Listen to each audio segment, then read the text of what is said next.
Masagi Makunbo Napungum, Tam Tarula, Emele Kare, Tam Tarula Karaba, Magi Kiendra do the Gimaja Maitha Tantori. Otherwise, why there was a Bontu guy and a Poida. Masagi Kiendra do, Napangam Reva, Sai Kuntra, 30 years. Minister who were among the MPs and MLS who were among Sai Kuntra. Magi Kiendra, Magi surrounding the guy to the Kanakana Target, Krai, Laki Kangam. Maitha Sele, Sai Bontu guy. Other politician law. I know what is when you know when the mother is showing. Pakat Kalaka, I when you win this. I can't mean a pull up, low than a bit of the Loy, Masao lay on the Silla Kanga, being Bondu to the other. I give Manipur can be Manipur Nakini, Masai Hagi, my other senior singer. Manipur Kai by the Inga from the way that I quit in the water. So I know Monda Bondu Hagi Sekaraida Hagi Bono, Habakanda. Handak Nomit Karanigi Mamang the Hibatare, all India AICC instruction Makada, I call Ladybud, state ki, block congress committee, state ki, level dagi, Adudagi Silaga, state to give governor da. I call Ladybud Manipugi, Susil, Sandabagi, Adagi Adani, group ki, Adugumba, scam, Mayam, the Chenava, Adugumba do, Madu. Bharat तक खंगन ननबगी दमकता प्रजा मियाम the खंगन ननबगी दमकता मागी मागी state ता governor की bungalow the थमजल लगा memorandum office the थमजल लगा memorandum पीबा हाइबा दुबा एआईसीसी की इंस्ट्रक्शन मखा द एमपीसीसी मणिपुर द सिलगा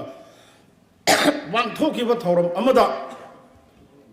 अखोइना गवर्नर मना चत्रिङै ngahak त सिगुम गेदरिंग अम तोरगा अखोइना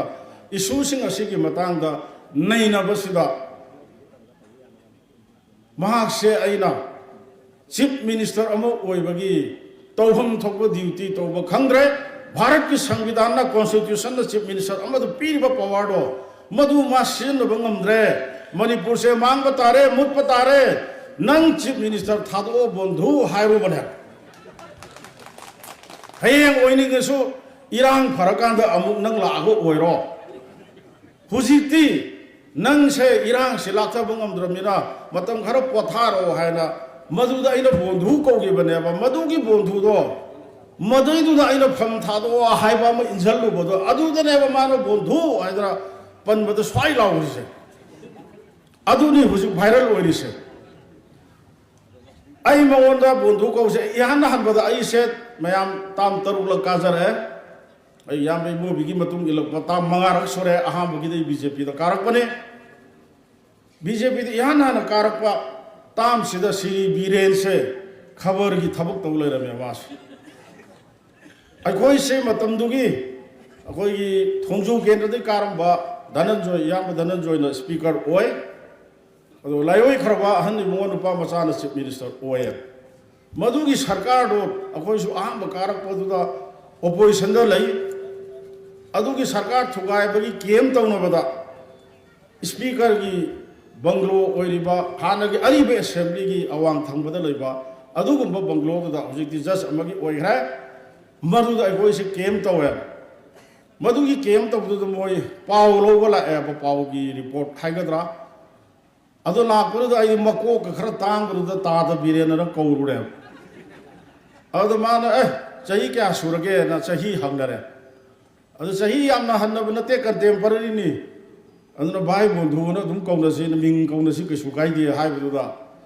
ए अदुदी भाई भाई बंधु गा अदुदा बंधु हाइगे बने भाई बंधु गा इसे फजा गरबा मिंगा मिंगौनी ने लेम गरबा अदुना सिगुम बंधु याम नुसीबगी मिंगौने बा हलमन सिंगसु हायाबा अदसुम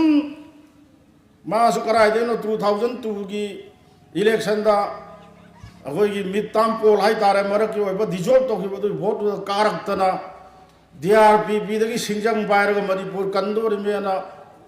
शहीद मिनार मखोंदा सिंजंग बायदना वासक्तना कानागी इमाय पे मदुदि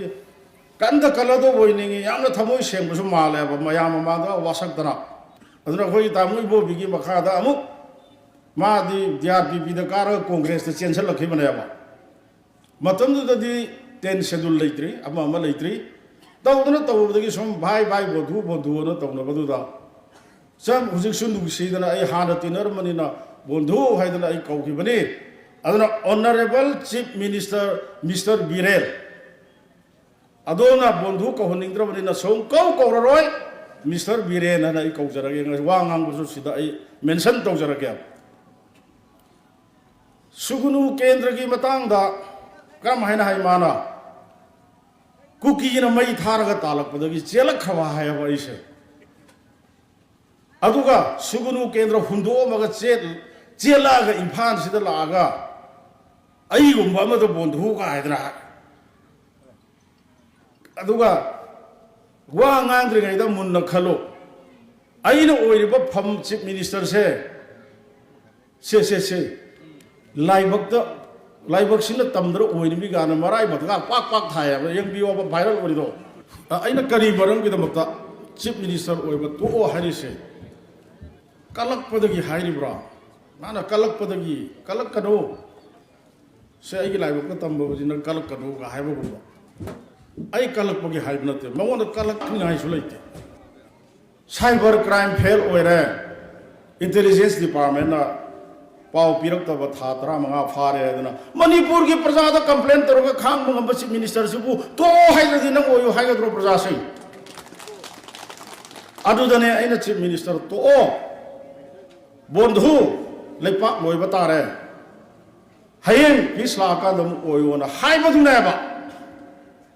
munna khallaga hairi bani Mr. Biren munna tau samjan sajalaga hai ki bunate kari gi kaloni mayam do wangang da hai khreba mana de ai bu kalak kanu kalak tana hai mili ga Biren bu kari de gi kalak kadu ri bro praja singh mioi mapok ta pok pai koi se mathang gi mapok hai nei ba kari guma mathang gi mapok tu na leiram dara ai se amu khana nang se mathang gi mapok ta mi oi na pon ga ni do bu Biren oi na pon ga ni haraba ai isor bu ngo mapok khudung bakta mi oi na pok Biren no si ne ba ina hai gi se